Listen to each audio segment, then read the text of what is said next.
दिल्ली के मुख्यमंत्री रेखा गुप्ता ने दिल्ली एआई ग्राउंड में बोला कि प्रधानमंत्री नरेंद्र मोदी इस दिशा में आगे बढ़ रहे हैं और ऐसे में मोदी हमेशा देश में उच्चतम स्तर की तकनीक लाने का संभव प्रयास करते हैं। जब केंद्र सरकार ने देश को आर्टिफिशियल इंटेलिजेंस की दिशा में आगे बढ़ाने का निर्णय लिया तो दिल्ली सरकार ने भी क्षेत्र में कदम बढ़ाने का निर्णय लिया। लखनऊ में सशस्त्र बल ध्वज दिवस के अवसर पर यूपी के मुख्यमंत्री योगी आदित्यनाथ को एक ध्वज भेंट किया गया। इस अवसर पर मुख्यमंत्री ने एक पुस्तक का भी विमोचन किया। कार्यक्रम में सैनिकों के योगदान और देशभक्ति को याद किया गया और जनता में सुरक्षा और वीरता के संदेश को बढ़ावा दिया गया। राजस्थान के मुख्यमंत्री भजनलाल शर्मा ने प्रवासी राजस्थानियों को संबोधित करते हुए बोला कि वे राजस्थान की असली पहचान और गर्व हैं। उन्होंने बोला कि प्रवासी राजस्थानियों ने संस्कृति, परंपरा और मूल्यों को वैश्विक स्तर पर फैलाया। 10 दिसंबर को जयपुर में पहला प्रवासी राजस्थानी दिवस मनाया जाएगा, जिसमें उनके योगदान और कड़ी मेहनत को सम्मानित किया जाएगा। उत्तराखंड में मुख्यमंत्री पुष्कर सिंह धामी ने बागनाथ मंदिर बागेश्वर में पूजा अर्चना की। उन्होंने बोला कि यह क्षेत्र प्राचीन काल से विशेष महत्व रखता है। सरयू नदी और पिंडारी ग्लेशियर यहाँ स्थित हैं। उन्होंने पर्यटन, कृषि, मछली पालन और महिलाओं के काम को बढ़ावा देने का संकल्प लिया और युवाओं व बच्चों से मुलाकात की। गोवा के अरपोरा में रेस्टोरेंट में आग लगने से 25 लोगों की मौत। मुख्यमंत्री प्रमोद सावंत ने बोला कि यह पर्यटन इतिहास में पहला ऐसा बड़ा हादसा। 6 घायलों को गोवा मेडिकल कॉलेज में बेहतर इलाज दिया जा रहा है। तो सरकार ने मुआवजा, मजिस्ट्रियल जांच और दोषियों के खिलाफ कानूनी कार्रवाई का भी आदेश दिया। चेन्नई में बीजेपी के राष्ट्रीय प्रवक्ता CR केशवन ने बोला कि पीएम मोदी के 11 वर्षों के नेतृत्व में भारत ने ताकतवर और आत्मनिर्भर राष्ट्र बनने की ओर महत्वपूर्ण प्रगति की। उन्होंने कांग्रेस पर देश की बेइज्जती और पारिवारिक लाभ के लिए काम करने का आरोप लगाया। मोदी की दूरदर्शिता और राष्ट्रभक्ति भारत की प्रगति का मूल कारण है। अगरतला में त्रिपुरा के मुख्यमंत्री माणिक साहा ने बोला कि राज्य में पहली बार गोल्फ इवेंट आयोजित होने वाला है। उनके लिए सपना सच होने जैसा। BSF फ्रंटियर कमांड मुख्यालय में आयोजन हुआ और बाहरी राज्यों से भी गोल्फर आए। हालांकि हड़ताल के कारण कुछ खिलाड़ी नहीं आ सके, लेकिन आयोजन सफल रहा। भविष्य में इसे और भी विकसित किया जाएगा। बेलडांगा में निलंबित TMC विधायक हुमायूं कबीर द्वारा बाबरी मस्जिद की आधारशिला रखने पर कांग्रेस सांसद इमरान मसूद ने बोला कि यह पूरे देश में नफरत फैलाने का प्रयास। उन्होंने बोला कि मस्जिद बनाई जा सकती है, लेकिन राजनीतिक खेल खेलना गलत। बाबर हमारे पूर्वज नहीं थे, केवल शासक थे। वहीं कोलकाता में बीजेपी नेता दिलीप घोष ने ब्रिगेड पैराड ग्राउंड में होने वाली सामूहिक गीता पाठ कार्यक्रम पर बोला कि यह हिंदुओं का जागरण का परिणाम। उन्होंने बाबरी मस्जिद की आधारशिला पर निलंबित TMC विधायक हुमायूं कबीर की टिप्पणी करते हुए बोला कि मुसलमानों के विकास के लिए अलग पार्टी बनाएं, बाबर के नाम पर मस्जिद नहीं बनाएं। दिल्ली में VHP प्रवक्ता विनोद बंसल ने बोला कि बंगाल में गीता पाठ सकारात्मक सोच को दर्शा रहा है, जबकि हुमायूं कबीर द्वारा बाबरी मस्जिद की आधारशिला नफरत और विनाश का संदेश। TMC ने कानूनी और पुलिस सुरक्षा प्रदान की और उन्होंने बोला कि विदेशी आक्रमणकारी बाबर केवल आतंक से जुड़ा, धर्म से नहीं, और इस तरह की राष्ट्र विरोधी गतिविधियां सफल नहीं होंगी। जैन संत मुनि महाराज नीलेश चंद्र जी ने कबूतर खाना बंद किए जाने पर बोला कि मुख्यमंत्री देवेंद्र फडणवीस को इस विषय पर गंभीरता से विचार कर उचित निर्णय लेना चाहिए। उन्होंने चेताया कि यदि सही कदम नहीं उठाया गया तो जैन समाज का मुख्यमंत्री पर से विश्वास उठ सकता है। संत ने न्यायपूर्वक समाधान की भी अपील की।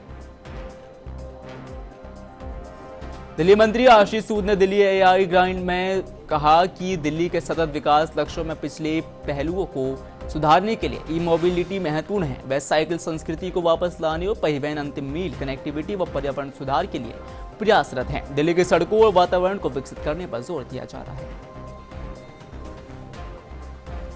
पटना में बीजेपी अध्यक्ष दिलीप जायसवाल ने बोला कि मस्जिद बनाना किसी से रोका नहीं जा सकता। ऐसे में लेकिन देश का माहौल बिगाड़ने का कोई अधिकार किसी को नहीं। उन्होंने बोला कि कांग्रेस और नेहरू परिवार ने संतान और हिंदुओं का अपमान करके केवल वोट बैंक राजनीति की। अब देश उन्हें सहन नहीं करेगा। जैन संत मुनि महाराज नीलेश चंद्र जी ने पश्चिम बंगाल में बाबरी मस्जिद की नींव पर प्रतिक्रिया देते हुए बोला कि जैन समाज सनातन परंपरा से जुड़ा, वह राम के साथ हैं और रहेंगे। उन्होंने स्पष्ट किया कि बाबरी मस्जिद यहां नहीं बनने देंगे और बाबर की औलादों को देश में पनपने नहीं देंगे। वहीं आंध्र प्रदेश के अनकापल्ली जिले के कोटनाबेल्ली में जनजातीय परिवारों ने घरों की बिजली काटे जाने के विरोध में मशालें लेकर प्रदर्शन किया। उनका आरोप है कि सरकार बदलने के बाद उन्हें मुफ्त बिजली मिलना बंद हो गया है। बिजली बहाल करने और पुरानी बातों को पूरा करने की मांग को लेकर ग्रामीणों का विरोध प्रदर्शन जारी है। केंद्रीय राज्य मंत्री मुरलीधर मोहोल ने बोला कि यात्रियों को हुई परेशानी को देखते हुए नागरिक उड्डयन मंत्रालय और डीजीसीए ने कई बड़े कदम उठाए। इंडिगो सीईओ कारण बताओ नोटिस जारी किया गया और 4 सदस्यीय जांच समिति बनाई गई। एयरलाइंस द्वारा बढ़ाए गए किराए पर सीमा तय की गई और कंट्रोल रूम शुरू किया गया। सरकार दोषियों पर कार्रवाई करेगी। जेडीयू नेता नीरज कुमार ने जम्मू कश्मीर के सीएम उमर अब्दुल्ला के इंडिया ब्लॉक लाइफ सपोर्ट पर बयान कर बोला कि उमर अब्दुल्ला ने अपनी राय स्पष्ट रूप से रखी और सच यही है कि इंडिया गठबंधन अब वेंटिलेटर पर है। उन्होंने बोला कि इस राजनीतिक वास्तविकता को स्वीकार करना चाहिए और गठबंधन की स्थिति बेहद कमजोर हो चुकी है। फर्रुखाबाद में वेस्टर्न कमांड के chief lieutenant general Manoj Kumar Katiyar ने बोला कि उत्तरी सीमा पर चीन और पश्चिमी सीमा पर पाकिस्तान से खतरा हमेशा बना है, इसलिए ऑपरेशनल तैयारियों में कोई कमी नहीं हो सकती। उन्होंने बताया कि पहलगाम हमले पर ऑपरेशन सिंदूर के तहत कड़ा जवाब दिया गया। ड्रोन युद्ध का बड़ा हिस्सा होंगे और इसी दिशा में अग्निवीरों को प्रशिक्षण दिया जा रहा है। वहीं वाराणसी में संडे ऑन साइकिल स्वास्थ्य पहल शुरू की गई, जो फिट इंडिया मिशन के तहत देशव्यापी आंदोलन है। यह कार्यक्रम भारतीय खेल प्राधिकरण यानी एसएआई और स्थानीय गणमान्य व्यक्तियों के सहयोग से आयोजित किया गया। पहल का उद्देश्य नागरिकों में फिटनेस और स्वस्थ जीवन शैली को बढ़ावा देना, विशेषकर साइकिल चलाने को प्रोत्साहित करना। मुंबई में छत्रपति शिवाजी महाराज अंतर्राष्ट्रीय हवाई अड्डे से दृश्य सामने आए, जहां इंडिगो के यात्रियों को उड़ानों में रद्दीकरण और विलंब के चलते परेशानी का सामना करना पड़ रहा है। यात्रियों की कठिनाई बढ़ रही है और हवाई अड्डा प्रशासन समस्या को शीघ्र हल करने के प्रयास में लगा हुआ है। कोलकाता में बाबरी मस्जिद की नींव पर निलंबित टीएमसी विधायक हुमायूं कबीर पर बीजेपी नेता लॉकेट चटर्जी ने बोला कि वे इतिहास को तोड़ मरोड़ रहे हैं। ममता बनर्जी का निलंबन केवल दिखावा है, पुलिस प्रशासन उनकी मदद कर रहा था। टीएमसी और मुख्यमंत्री हुमायूं कबीर को प्रत्यक्ष समर्थन दे रहे हैं। जनता आगामी चुनाव में जवाब देगी। कोलकाता में केंद्रीय मंत्री सुकांत मजूमदार ने बोला कि निर्वाचन आयोग एसआईआर अभ्यास करता है और यह पहले भी किया जा चुका है। उन्हें समझ नहीं आता कि टीएमसी को एसआईआर को लेकर क्या समस्या है। उन्होंने स्पष्ट किया कि यह प्रक्रिया नियम और कानून के तहत होती है और किसी भी राजनीतिक दल को इसमें आपत्ति नहीं होनी चाहिए। वहीं कोलकाता में निलंबित टीएमसी विधायक हुमायूं कबीर द्वारा बाबरी मस्जिद की नींव पर केंद्रीय मंत्री सुकांत मजूमदार ने बोला कि यह एक राजनीतिक खेल। उन्होंने आरोप लगाया कि मुख्यमंत्री ममता बनर्जी अपने निलंबन के नाम पर हिंदुओं के भले ही छवि बना रही हैं।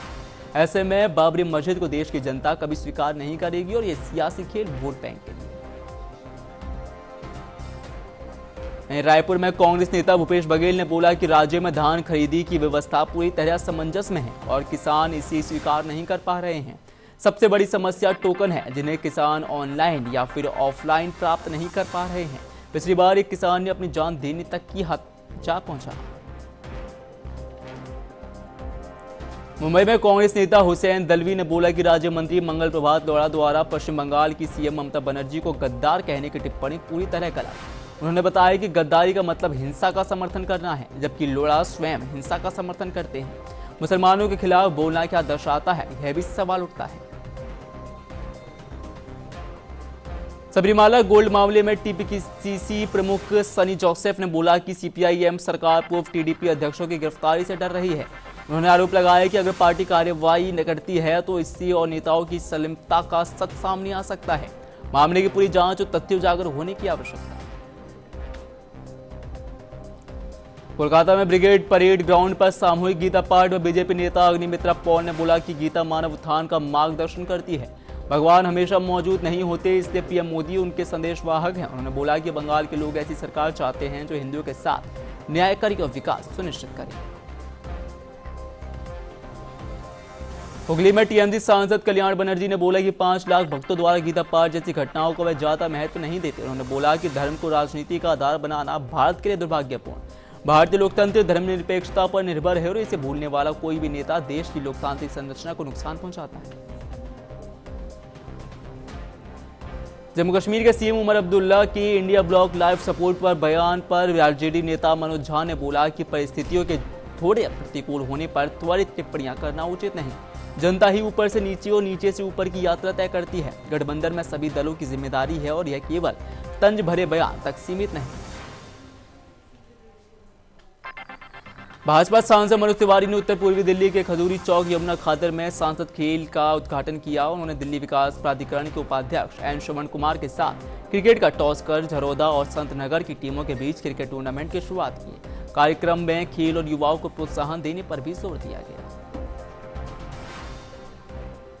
बेंगलुरु में कांग्रेस सांसद शशि थरूर ने बोला कि प्रधानमंत्री मोदी द्वारा राष्ट्रपति पुतिन को भगवत गीता भेंट करना और इसे स्कूली शिक्षा में शामिल करने में चर्चा सकारात्मक कदम। उन्होंने बताया कि गीता हमारी सभ्यता और इतिहास का हिस्सा और इसका अनुवाद करके इसे दूसरी संस्कृति को पहुंचाना ज्ञान और सभ्यता साझा करने का एक उचित तरीका। गोवा आग हादसे में 25 लोगों की मौत पर आरजेडी नेता मनोज झा ने बोला कि यह घटना आग सुरक्षा उपकरणों और उचित प्रबंधन की कमी के कारण हुई। उन्होंने देश में जवाबदेही की कमी पर चिंता जताई और बोला कि जब तक प्रशासन में सक्रियता नहीं आएगी ऐसे हादसे लगातार होते रहेंगे। पटना में बीजेपी राष्ट्रीय प्रवक्ता गुरु पासवान ने राहुल गांधी पर हमला करते हुए बोला कि आप संविधान की बात करते हैं लेकिन विश्वसनीय नहीं लगते। इमरजेंसी के आपकी पार्टी ने 50 साल पहले संविधान के मूल सिद्धांतों का उल्लंघन किया था। ऐसे रुख के साथ संविधान की बात करना समझ से बाहर। पटना में निलंबित टीएमसी विधायक हुमायूं कबीर द्वारा बाबरी मस्जिद की नींव रखने पर बीजेपी राष्ट्रीय प्रवक्ता गुरु पासवान ने बोला कि यह बेहद दुखद और दुर्भाग्यपूर्ण कि हमारे देश में जहां कानून और संविधान की प्रबलता है, पूर्व टीएमसी सदस्य संवैधानिक और अवैध गतिविधियों में लगे हैं और लोगों में यह भ्रम फैला रहे हैं कि वह कानून से ऊपर है। सुकमा में जो पहले नक्सल प्रभावित जिला था, विकास की नई कहानी लिख रहा है। मुख्यमंत्री के निर्देशन में प्रशासन ने आम बगीचा प्रोजेक्ट शुरू किया है। साथ ही केंद्र सरकार की लखपति दीदी योजना से स्थानीय लोगों की आय बढ़ाने के प्रयास किए जा रहे हैं। जिले में विकास और समृद्धि की दिशा में कदम बढ़ रहे हैं। गोवा नाइट क्लब आग हादसे में कम से कम 25 लोगों की मौत पर कांग्रेस नेता उदित राज ने शोक व्यक्त किया और मृतकों के परिवारों के प्रति संवेदना जताई। उन्होंने बोला कि ऐसे हादसों से बचने के लिए और अधिक सावधानी पूर्वक कदम उठाए जाने चाहिए ताकि भविष्य में जीवन की सुरक्षा सुनिश्चित हो सके। कोलकाता में निलंबित टीएमसी विधायक हुमायूं कबीर द्वारा बाबरी मस्जिद की नींव पर बीजेपी सांसद समीक भट्टाचार्य ने बोला कि निलंबन केवल दिखावा है। उन्होंने आरोप लगाया कि टीएमसी का यह बाबरी मस्जिद मुद्दा साजिशपूर्ण एजेंडा और पार्टी बाबर के पक्ष में खड़े, जबकि पूर्व विवादों पर मुख्यमंत्री ने कोई कार्रवाई नहीं की।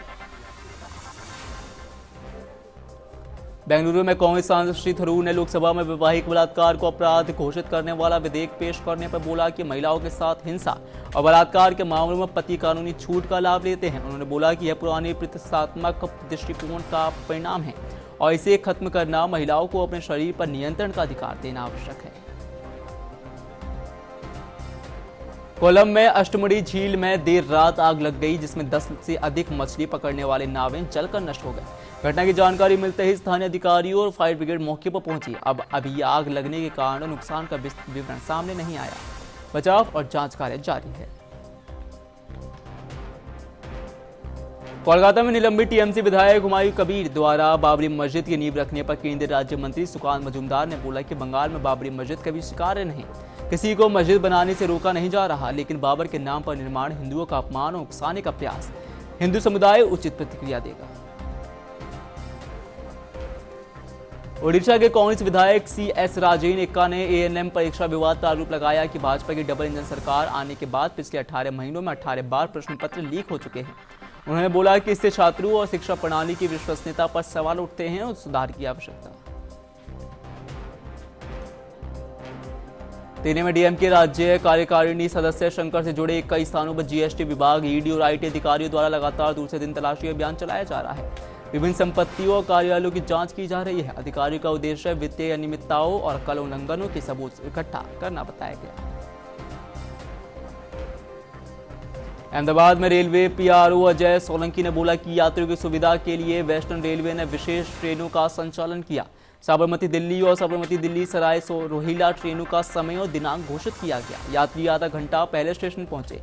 अतिरिक्त कोच भी जुड़े जा रहे हैं, जैसे AC 3 tier, second class AC और स्लीपर कोच।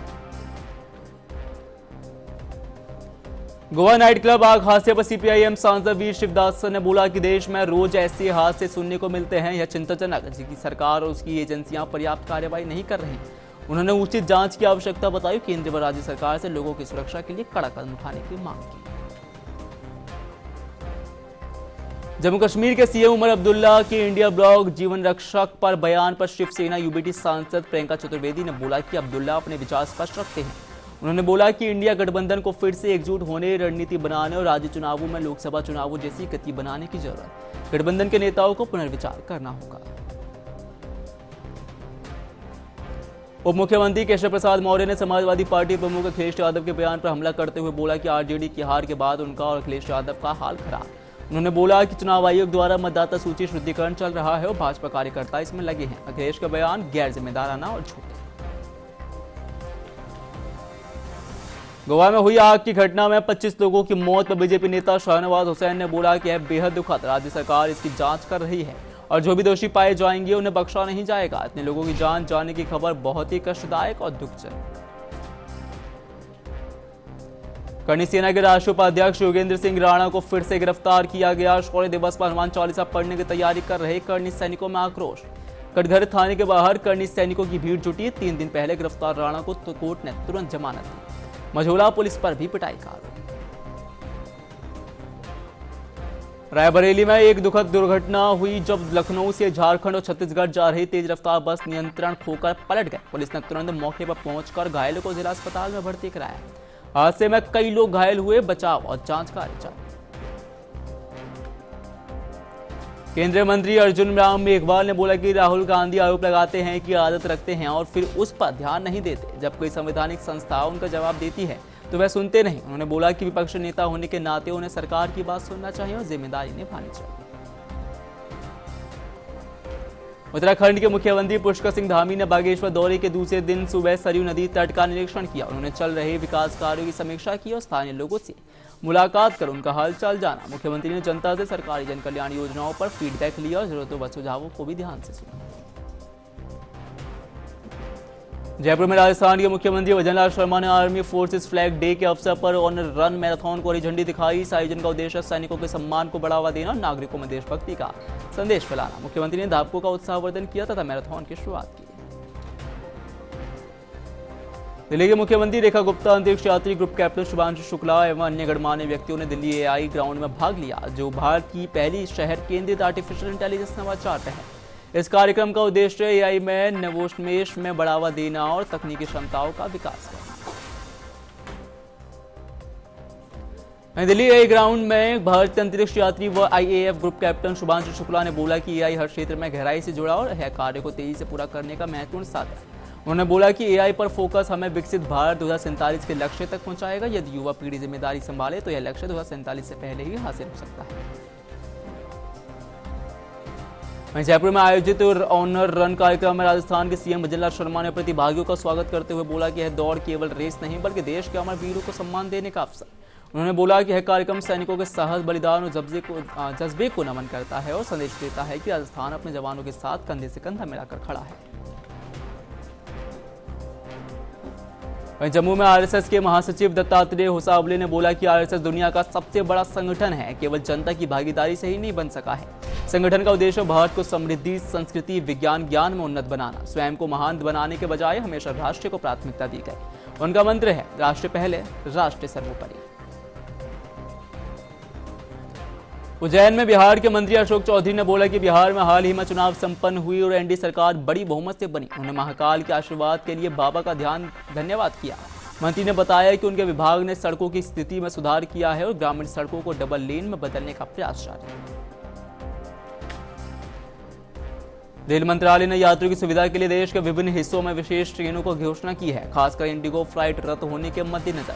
दिल्ली के हजरत निजामुद्दीन रेलवे स्टेशन से इसकी दृश्यावलोकन की झलकें मिली। यात्रियों को सुगम यात्रा सुनिश्चित करने के लिए रेलवे ने अतिरिक्त सेवाएं उपलब्ध कराई।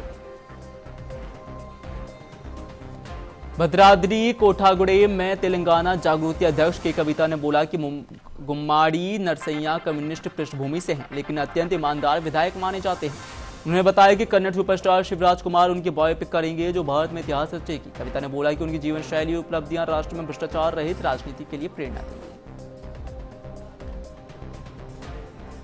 अयोध्या में राम जन्मभूमि बाबरी मस्जिद मामले के पूर्व वादी इकबाल अंसारी ने बोला कि अब राम जन्मभूमि और बाबरी मस्जिद पर कोई विवाद नहीं, और न्यायालय के निर्णय का देश भर में के मुसलमानों ने सम्मान किया। उन्होंने बंगाल में चुनाव से पहले बाबर के नाम पर मस्जिद बनाने की राजनीति पर चिंता व्यक्त की और इसे राजनीतिक कदम बताया।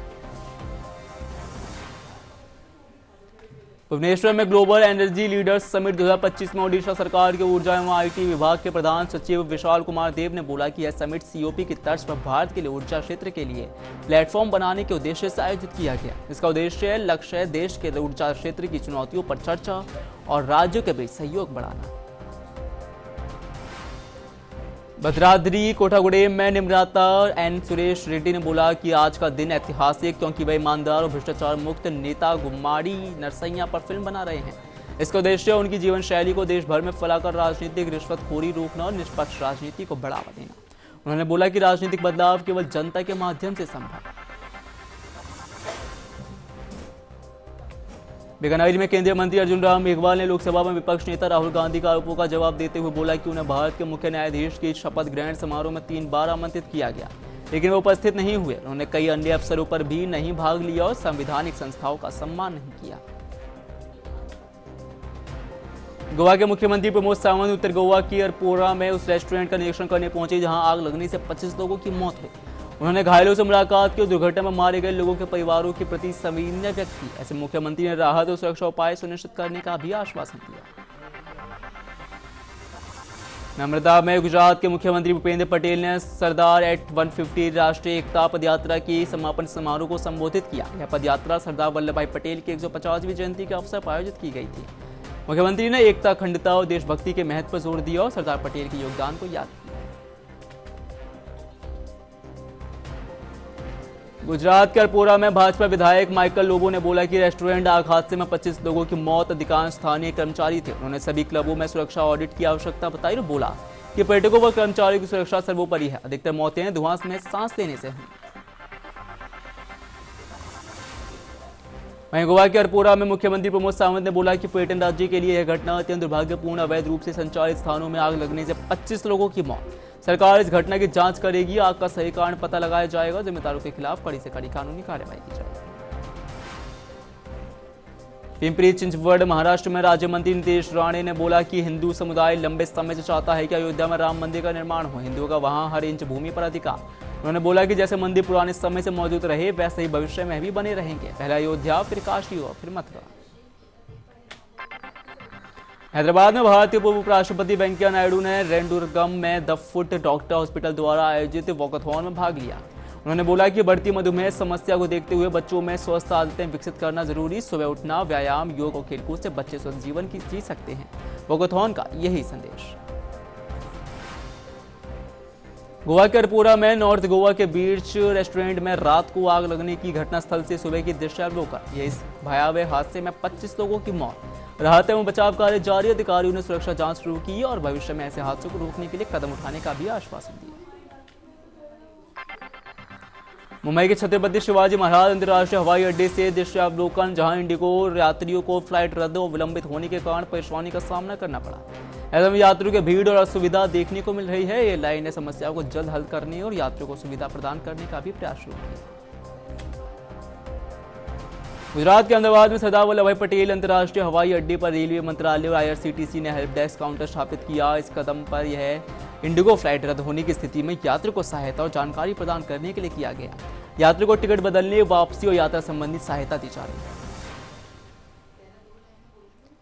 श्री माता वैष्णो देवी श्राइन बोर्ड ने RFID कार्ड के समय सीमा बढ़ा दी है। अब यात्रा सुविधा केंद्रों के काउंटर मध्यरात्रि पर खुलेंगे। कुछ काउंटर 24 घंटे और कुछ ऑनलाइन बुकिंग या देर से आने वाली ट्रेनों के लिए उपलब्ध होंगे। तीर्थयात्रियों ने इसे समय बचाने और सुविधा बढ़ाने वाला कदम बताया।